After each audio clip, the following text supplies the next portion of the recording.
세상에 여러분 모든 종교와 선인들은요 선행을 이야기합니다. 착하게 살아야 한다. 바르게 살아야 한다. 세상의 모든 종교들, 모든 사람들은요 선행, 이것을 나쁘게 생각하지 않습니다. 착한 마음을 가지고 살아가는 것, 누구를 돕고 자비를 베푸는 일은 참 좋은 일입니다. 그래서 여러분 모든 종교마다, 모든 가르침들마다 우리들이 어떻게 착하게 살아갈까를 모든 종교들은 가르치고 있습니다. 근데 우리가 믿는 하나님은요 단순히 우리들이 착한 성품에 대한 문제를 이야기하고 있는 것이 아니라 우리들이 어떤 기준에 서 있어야 하는가를 오늘 말씀 가운데 우리에게 분명히 말씀하고 있습니다. 우리에게 중요한 기준을 말씀하고 있어요. 그래서 오늘 본문이 그런 구절이고요. 오늘 말씀의 핵심 구절은요 36절이에요. 너희 아버지의 자비로우신 같이 너희도 자비로운 자가 되어라. 여러분 우리의 기준은 뭘까요? 아버지의 자비로우신 같이 너희도, 여러분들도 그런 자비로운 자가 되라고 오늘 말씀하고 있는 것입니다. 오늘 말씀이 참 흥미로운데 32절에 보니까 이렇게 말씀하고 있어요. 너희가 만일 너희를 사랑하는 자만을 사랑하면 칭찬받을 것이 무엇이냐. 죄인들도 어떻게 해요? 사랑하는 자는 사랑하느니라. 사랑한다. 여러분 굉장히 좋은 말이죠. 여러분 굉장히 이기적이고 증오가 많은 이 세상 가운데서 사랑한다고 하는 것은 굉장히 중요하고 필요한 덕목임이 틀림이 없습니다. 그런데 너희가 너희를 사랑하는 자만을 사랑한다면 뭐예요? 그것은 너희들에게 칭찬받을 일이 하나도 없다. 왜 그럴까요? 죄인들도, 악한 사람들도, 나쁜 사람들도 어떻게 하는데요? 자기를 사랑하는 자는 다 사랑하기 때문이라고 말씀하고 있어요. 죄인들도 다 그렇게 하는 일이라고 말씀하고 있습니다. 여러분 근데 세상에서 말한 이런 사랑은요 여러분 굉장히 이분법적입니다. 이게 무슨 말이냐면 사랑과 원수, 사랑과 이 증오라고 하는 것은요 사람들이 이분법적으로 바라보고 있는 거예요. 이 말은 무슨 말이냐면 내 편에 속한 사람은 어떻게 해요? 내가 사랑하고 내 편에 속하지 않은 사람은 어떻게 한다는 거예요? 미워한다는 거예요. 내 편에 속하지 않은 사람을 미워하는 것을요 그렇게 큰 문제가 되지 않는 세상을 우리는 살아가고 있다는 것입니다. 오히려 우리나라뿐만 아니라 전 세계에서 일어나는 현상들을 보면요 이 사랑과 증오라고 하는 것을요 정치적인 수단으로 이용하는 것을 많이 보게 됩니다. 내 편을 만들기 위해서 적을 만드는 것을 별로 두려워하지 않는 삶을 살아갑니다. 우리나라 역사 속에서도요 이 수십 년 동안 종북이라는 프레임을 썼고요 이제는 친이라는 프레임을 만들었습니다. 아마 이런 일들은 끊임없이 일어날지도 모릅니다. 이 양당 정치라고 하는 것이 그래서 무서운 것입니다. 내 편이 있으면 다른 적이 있는 것입니다. 동일한 맥락에서 여러분 선대하는 자만을 선대한다고 하는 것은 칭찬받을 일이 아니라고 말씀하고 있는 것입니다. 또 뉴스에서 많이 나오는 여러분 권력형 비리라는 것이 있죠. 여러분 이것이 이번 정권에만 있었던 일입니까? 아니요. 정권이 들어설 때마다 있었던 일이에요. 이게 뭐예요? 이 권력에 줄을 댄 사람은 어떤 잘못을 해도 용서해 줄 수 있고 인정해 주는 거예요. 왜? 우리 편은 다 감싸고 용서가 되는 겁니다. 우리 편이니까. 학연, 지연 같은 데 살았고요. 같은 학교를 나왔다는 것만으로 우리 편이 되어버리고 여러분 근데 우리 크리스찬에게도 이런 오류가 있습니다. 직원을 뽑을 때 병원에서 의사가 간호사를 뽑을 때 교회를 다닙니다. 이것이 기준이 되어서는 안 된다는 거예요. 여러분 우리끼리도요 교회를 다닙니다라고 하면 무조건 감싸 안는 거예요. 우리 목사님, 우리 교인, 우리 성도 그거는요 다 감싸 안아지는 거예요. 우리 교회를 다닌다고 하는 것 때문에 우리 편이 되고 상대방은 자연스럽게 적이 되고 이것은요 하나님이 우리에게 말씀하시는 것이 아니라는 겁니다. 34절 볼게요. 너희가 받기를 바라고 사람들에게 꾸어주면 칭찬받을 것이 무엇이냐. 죄인들도 그만큼은 받고자 하여 죄인들에게 꾸어주느니라. 우리가 누군가에게 받기를 바라고 꾸어주는 일, 그것도 누가 하는 거래요? 죄인들도 하는 일이라고 말씀하고 있어요. 받기를 바라고 꾸어주는 것은 뭘까요? 꾸어주는데 내가 누군가에게 받을 생각을 하고 있는 겁니다. 주는데 그것이 선한 의도가 아니라 선물이 아니라 뭐가 되는 거예요? 뇌물이 되어버리는 겁니다. 성경은 우리들에게 자본주의를 여러분 부정하지 않습니다. 성경에 보면요, 분명히 가난한 자와 부자, 돈 많은 자와 돈 없는 자를 이야기하고 있습니다. 그런데 여러분, 문제는 무엇일까요? 돈 많은 자가 가난한 사람에게 돈을 꾸어주면서 그 사람에게 이자를 받으려고 한다는 것은 성경이 옳지 않다고 말하고 있는 것입니다. 저는 오늘 설교를 하면서 제 마음 가운데 진짜 이 세상을 바꿀 수 있는 것은 무엇일까 생각해봐요. 어떤 법이나 어떤 제도, 지금 우리들이 바라보면서 안타까운 것은요, 이 나라가 이런 문제가 생길 때마다 법을 만들어요. 무슨 방지법, 김영란법. 여러분, 이런 방지법이 생기면요, 문제가 해결될 수 있을까요? 우리나라 사람들은 참 머리가 좋아요. 사람들은 법을 만들면 교묘하게 그 법망을 벗어나서 생각들을 해냅니다. 그래서 저는 법에 대한 문제가 아니라 오늘 하나님의 자비하심을 아는 하나님의 마음을 가진 사람들이 무엇을 하느냐에 대한 문제이지, 이건 법과 제도의 문제가 아닌 것 같습니다.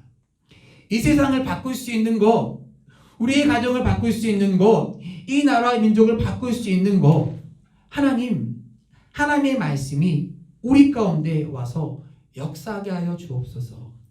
말씀이 임할 때 여러분 변화되는 것입니다. 아무도 안 믿으시나? 아무도 안 믿나? 여러분, 하나님 말씀을 왜 듣고 계십니까? 하나님 말씀이 우리가 와지고 믿어질 때 그 말씀이 살았고 운동력에서 역사하는 것입니다. 나를 바꾸고 내가 바뀌면 가정이 바뀌고 내 지역이 바뀌고 이 나라가 바뀌는 것입니다. 아멘.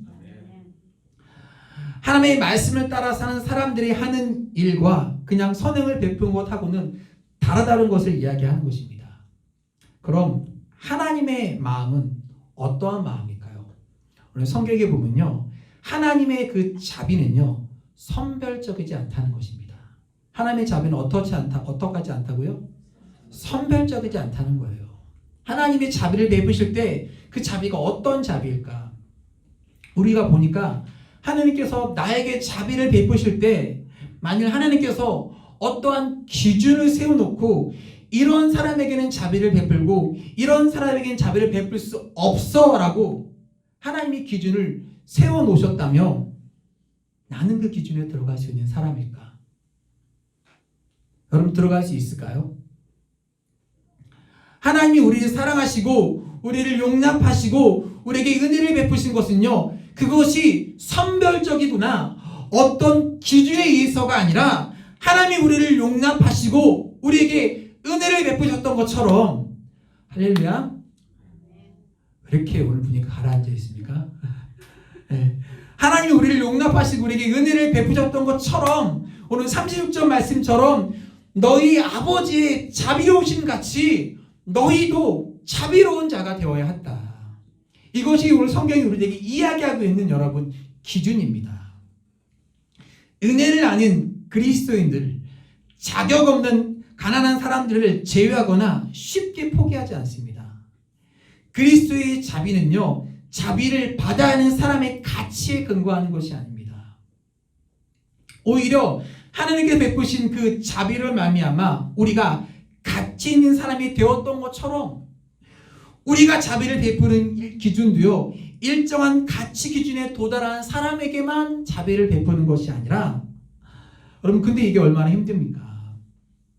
사실 우리들이 누군가에게 자비를 베풀고 누군가에게 조그만 은혜를 베푼다고 할 때 우리는요, 다 우리 가운데 저마다 이유가 있고요, 내 기준에서부터 은혜를 베풀고 자비를 베풀고 그렇지 않을 때가 있는 것입니다. 그런데 오늘 성경은 우리에게 뭐라고 말씀하고 있습니까? 아니, 하나님께서 우리를 기준으로 삼아 우리에게 자비를 베푸신 것이 아니라면 우리도 너희 기준과 너희 기분에 따라서가 아니라 아버지의 자비로우심 같이 너희도 자비로운 자가 되라. 이 세상의 기준과 완전히 다른 것을 하나님이 우리에게 말씀하고 있는 것입니다. 마태복음 18장 21절부터 35절에 보면요, 우리가 잘 알고 있는 예수님의 비유가 나옵니다. 1만 달란트 빚진 종을 용서해주는 왕에 대한 이야기입니다. 여러분, 당시 한 달란트가 일반 노동자의 15년째 임금에 해당하는 액수이니까 1만 달란트는요, 얼마어마한 거예요. 우리가 계산할 수 없는 무한정한 빚을 진 사람입니다. 그런데 임금이 이 사람의 빚을 어떻게 줬습니까? 탕감해 줬습니다. 그런데 어떤 일이 일어났습니까? 이 사람이 가다가 자기에게 100데나리온 빚진 자를 만났습니다. 한 데나리온은 한 사람이 하루 품삯이니까 100일 동안 일하면 벌 수 있는 돈, 그러니까 열심히 일하고 노력하고 절약하면 갚을 수 있는 돈입니다. 그런데 그 사람이 이 사람을 용서하지 않습니다. 돈을 갚으라고 멱살을 잡고 감옥에 가두게 됩니다. 그때 임금이 그 사람에게 뭐라고 이야기합니까? 마태복음 18장 35절에서 왕이 하는 이야기를 여러분 주목해 보십시오. 왕이 이렇게 말씀합니다. 있습니다. 내가 너를 불쌍히 여긴 같이 너도 내 동료를 불쌍히 여기는 것이 어떡하다고요? 마땅하지 아니하냐. 여러분, 여기서 무엇을 이야기하고 있습니까?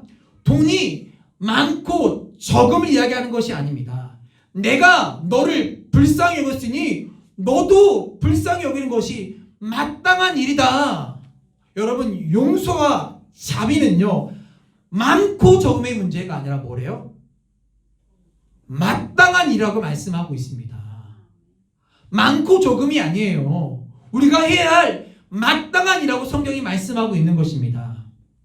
그런데 이 문제는요, 우리들이 계산으로 하는 것이 아니고요, 우리들이 합리적인 판단에 여러분 근거한 것이 아니고요, 하나님이 나의 무수한 많은 죄를 용서하셨고 나도 마땅히 용서해야 된다고 말씀하고 있는 거예요.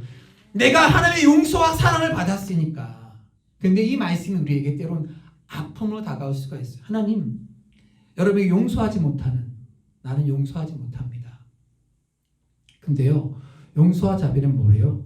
많고 적음의 문제가 아니라 마땅히 해야 할 일이라고 말씀하고 있어요. 내가 하나님 앞에 무수히 많은 죄가 탕감받고 용서받았기 때문에. 근데 이 말씀이 참 힘들죠. 우리에게 아픔으로 다가옵니다. 하나님, 저 억울합니다. 하나님, 내 계산으로 내 생각으로 도저히 용납이 안 되고 받아들이지 않는 것이 있습니다. 그렇죠. 참 마음이 힘든 부분이에요. 이 사람의 마음이요, 좋을 때는요 태평양보다도 넓어요.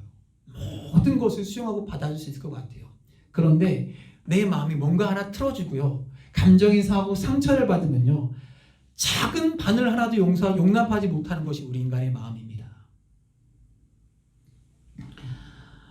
그런데 하나님께서 오늘 하시는 말씀이, 이놈아, 내가 너를 용서하고 내가 너를 받아들인 것처럼 너도 그렇게 받아들이는 사람이 되어야지 마땅하지 않겠니? 오늘 이 말씀이 여러분에게 아프게 다가왔으면 좋겠습니다. 팀 켈러 목사님 복음과 삶이라는 책에 이렇게 말씀하고 있습니다. 자신의 도덕성과 훌륭한 됨됨이로 하나님의 자비를 얻을 수 있다고 믿는 그저 독실하기만 한 사람은 소외된 사람들을 경멸하기 쉽다. 나는 열심히 여기까지 올라왔어. 그러니 다들 그렇게 할 수 있다고. 도덕주의자들은 속으로 이렇게 말하지만 그리스도인은 속으로 이렇게 말한다. 지금의 나는 순전히 하나님의 자비로 이루어졌어. 나는 다른 사람과 하나도 다를 바가 없이 똑같아. 여러분의 마음이 이런 마음이 되었으면 좋겠습니다.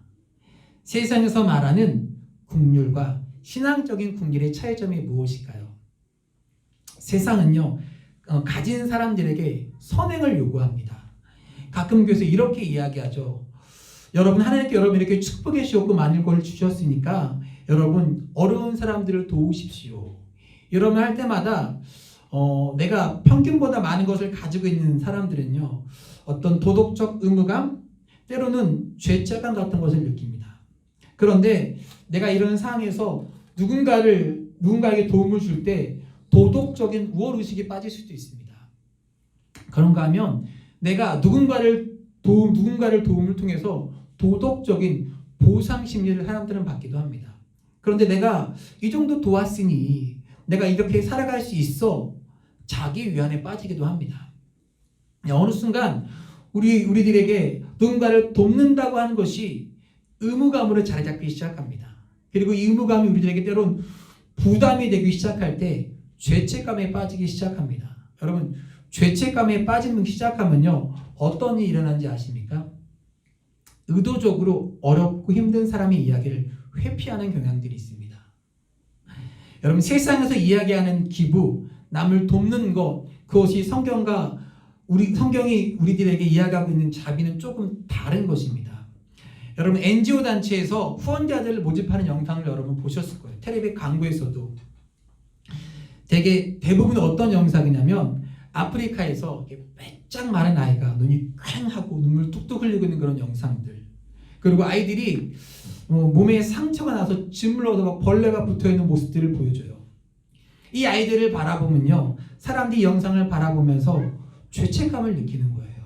그래서 이 죄책감에서 벗어나기 위한 가장 제일 좋은 방법은 정기적으로 돈을 보내는 겁니다. 그리고 도덕적인 위안을 가지고 부담에서 벗어나려 하고 있습니다.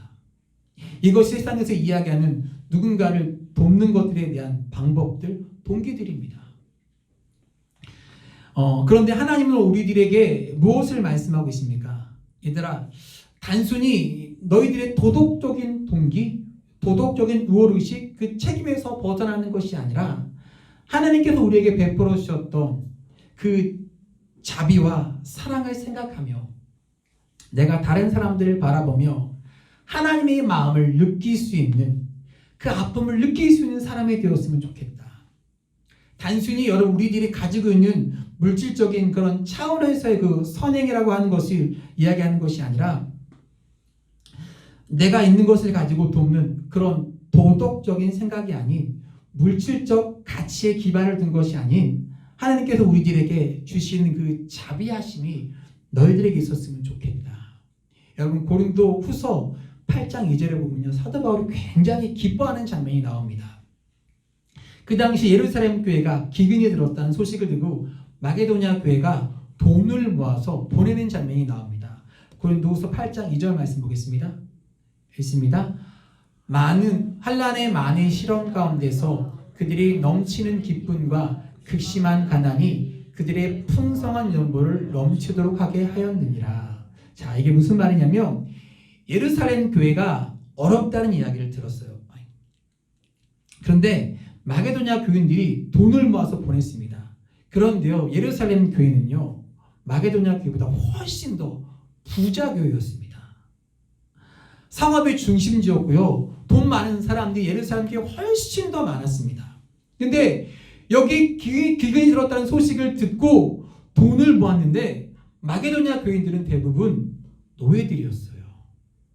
극심한 가난을 경험했던 사람들이었고요, 어려움에 처했던 사람들이었습니다.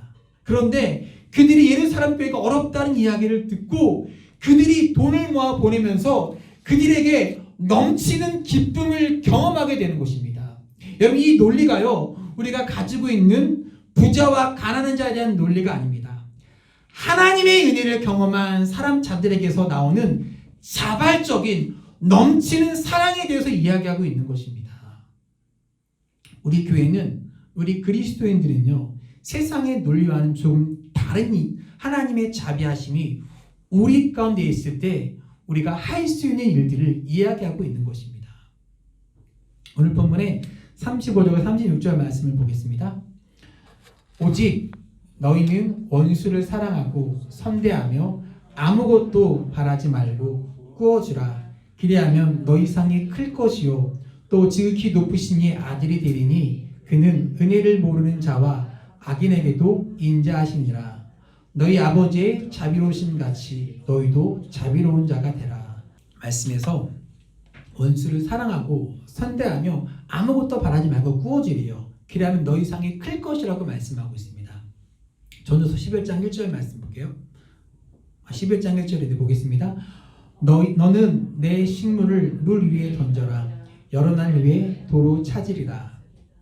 저는 이 말이요, 여러 날 후에 도로 찾으라는 데 있는 것이 아니라 내 식물을 물 위에 던져라, 여기에 초점이 있다고 생각해요. 하나님께서 우리들에게 사랑과 은혜를 베풀어 주셨으니 너희도 아무것도 바라지 말고 주어라. 이 말씀이 여러분 굉장히 힘든 말씀이에요. 설교하기도 힘들고요, 받는 여러분도 힘든 말씀입니다. 그런데 하나님께서 우리에게 원하시는 것이 뭐냐면, 내가 너희에게 은혜를 베풀고 너희들에게 준 그 기쁨이, 그 주님의 사랑이 끊어지지 않도록 순환되도록 그렇게 살아가라. 이 세상을 바꿀 수 있는 것은 그냥 누군가가 어려운 사람을 돕는 기부, 여기에 있는 것이 아니라 하나님의 사랑이 순환되고 하나님의 자비하심이 나타날 수 있도록, 이 하나님의 자비하심이 실현되는 것을 세상 사람이 보고 목격하고 살아갈 수 있도록 만드는 것이 오늘 우리들에게 이야기하고 있는 하나님의 자비하심입니다. 김영석 교수의 백세얘기라는 코너가 있는데 제가 글을 하나 읽어드릴게요. 캐나다로부터 어떤 우편물을 받게 되었습니다. 세상을 떠난 B라고 하는 여의사의 이야기입니다. 의대를 졸업하고 고향인 대구에 내려가서 많은 의료활동을 하고 어려운 사람을 돕다가 83세의 나로 세상을 떠난 분입니다. 여러 해 전 김영석 교수가 어디에서 강의를 하고 나오는데 30대의 남성이 자기에게 찾아와서 이렇게 말했습니다. 교수님, 제가 어려울 때 학비를 도와주셔서 감사합니다. 아무리 생각해도 이 젊은이에게 학비를 대준 기억이 나지 않는 겁니다. 근데 이 젊은이가 이렇게 말합니다. 사실은 세상을 떠난 B라고 하는 의사 선생님이 저에게 장학금을 주었습니다. 그분이 저에게 이렇게 말씀하셨습니다. 이 돈은 내가 주는 것이 아니고 내가 대학 다닐 때 김영석 선생님이 도와준 것이다. 이것은 김영석 선생님이 너에게 주는 거야. 이때 이 김영석 선생님이 생각나게 됩니다. 80여 년 전에 이분이 중학교를 다닐 때 모울이라는 선교사님이 김영석 선생님이 어려울 때, 가난할 때 공부할 수 있도록 장학금을 주면서 이렇게 말했습니다. 이것은 예수님이 주신 거야. 예수님께 갚는 것이 아니니까 너가 가난한 제자가 생기면 예수님을 대신해서 주면 돼. 바로 이 사람이요, 몇 사람 걸쳐서 지금 나오고 있는 것입니다. 그리고 영어식 표현으로 이런 말이 있습니다. Pay it forward. 다른 사람에게 갚아라. 나에게 안 갚아도 다른 사람에게 갚아라. 우리들이요, 하나님의 은혜와 사랑과 자비를 우리들이 받았으니까 이제 너희도 이 사랑과 자비와 은혜를 하나님의 마음으로 다른 사람에게 갚아주어라. 이것이 선행의 순환인 것이죠. 하나님의 자비가 순환되고요, 하나님의 자비가 우리들 가운데 나타나는 거예요. 여러분, 저도 지금까지 보면서 어려웠을 때에 많은 사람들의 도움을 받았어요. 그리고 이런 얘기를 들었던, 이건 예수님이 주시는 거야. 나에게 갚지 않아도 돼. 다른 사람에게, 필요한 사람에게 갚아줘. 저는 이런 많은 도움을 받으며 여기까지 왔던 것 같아요. 그래서 저도 할 수 있으면 많은 사람에게 내 받은 사랑을 흘려보내고 다른 사람에게 갚는 거예요. 이것이 선행의 선순환인 것입니다. 근데 이 일이 가능하기 위해서는요, 우리들에게 아픔이 필요하다는 생각이 듭니다. 하나님께서 여러분 우리에게 자비를 베푸셨을 때는요, 하나님의 마음이 어떤 마음이었을까요? 우리를 바라보시면서 긍휼히 여기고 아파하셨던 마음, 그 아픔이 하나님께서 우리를 향해서 자비를 베푸셨던 이유가 아닐까? 그러면 우리가 누군가에게 자비를 베풀기 위해서는 어떤 마음이 필요할까요? 우리도요, 그 사람을 바라보며 아픈 마음이 생길 때 우리도요, 자비를 베풀 수 있는 사람이 되지 않을까? 노예에서 원로 목사님에게 한 젊은 목사님이 이렇게 물었습니다. 목사님, 목회하시면서 제일 힘든 게 뭡니까? 혹시 미운 사람 때문에 힘들지 않으세요? 여러분, 이 질문이 뭐예요? 이 젊은 목사님은 지금 미운 사람이 생겨서 힘든 겁니다. 이때 목사님이 이렇게 대답합니다. 언제부턴가 미운 마음이 사라지더군요. 나에게 힘들게 하는 사람이 미워지면 참 힘들 텐데 어느 날부터인가 하나님께서 그 교인도 너에게 맡겨진 양이다 라고 하는 걸 깨닫는 순간부터 그 양이 내 양이고 하나님께서 내 자식이라고 생각하니 안타깝고 불쌍한 마음이 들어 미워하지 않겠다는 거예요. 않게 되었다고 이야기합니다.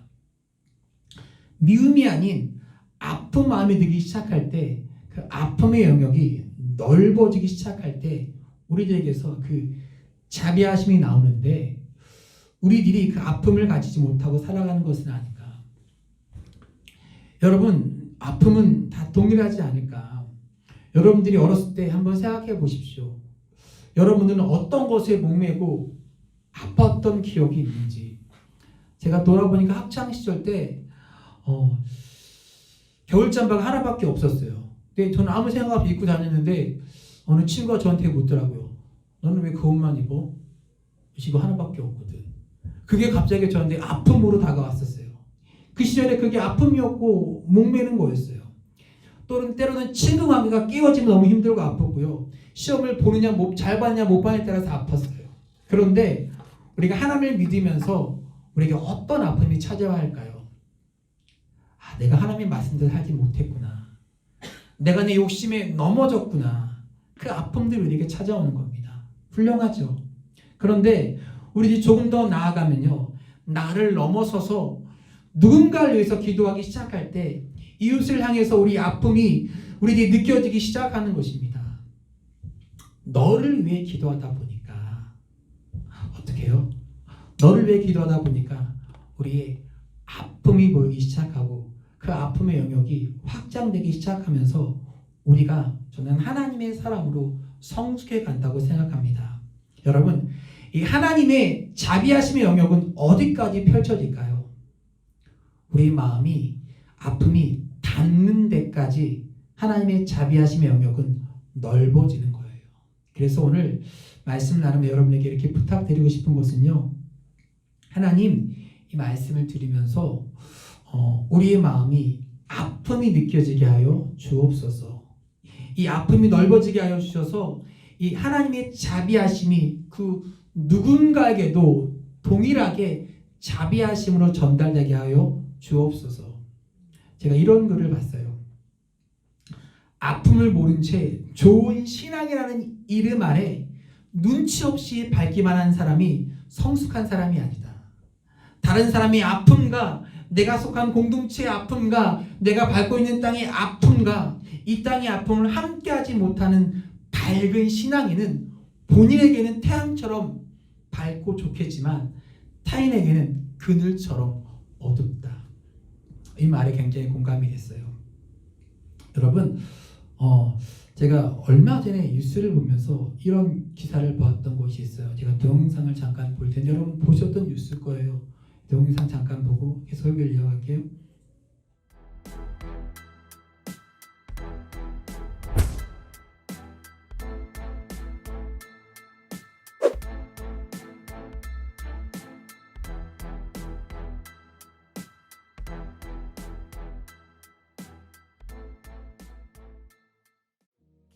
급하게 이제 와이프는 저를 출근시켜주고 네.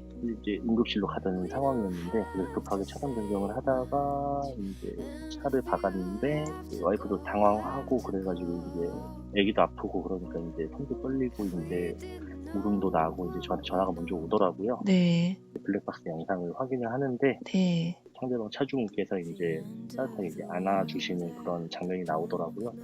이제 저도 그 영상을 보면서 울컥해가지고 네. 바로 상대방 차주분한테 연락드리면서 이제 운전자 남편이라고 얘기하니까 네. 바로 애기 엄마랑 애기는 괜찮냐고 그 말부터 먼저 하시더라고요. 네.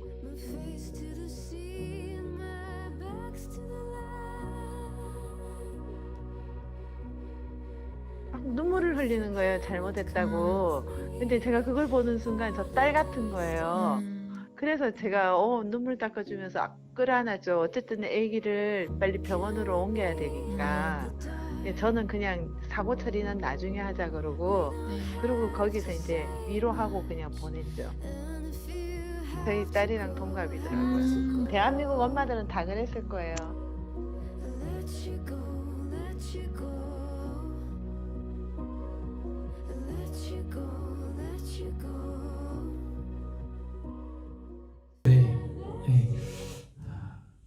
아침에 차량 사고가 나서 굉장히 기분 나쁘고 목소리 높이신 상황인데 아이가 아파서 어쩔 줄 몰라 하는 그 젊은 여자가 나이 드신 여자분이 안아주더라고요.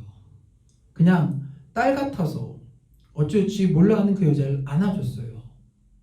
이 사람의 아픔과 슬픔에 공감해주고 안고 있는 모습이 참 감동적이었습니다. 오늘 저는 여러분에게 설교를 마무리하면서 하나님, 우리가 자비할 수 있는 사람이 되게 하여 주옵소서. 조그만 나의 아픔이 아닌 우리 아픔이 커질수록 우리의 믿음이 성숙하게 만들어 가시는 하나님의 마음을 아는 성도가 되게 하여 주옵소서. 지금 우리나라 우리 사회를 보면요, 가슴이 아픈 것은 뭐냐면 다른 사람의 아픔에 공감해 주지 못하고 누군가를 향해서 정죄하고 누군가를 향해서 비난의 화살을 돌린 이 시대를 살아가면서 우리가 하나님을 믿는 우리들이 이 아버지의 마음으로 우리에게 느껴지게 하여 주옵소서. 오늘 여러분들에게 그 하나님의 마음이 찾아오기를 소원합니다. 하나님의 자비하심 같이 여러분도 동일하게 자비하심의 삶을 베풀고 살아갈 수 있는 여러분 되시기를 주의 이름으로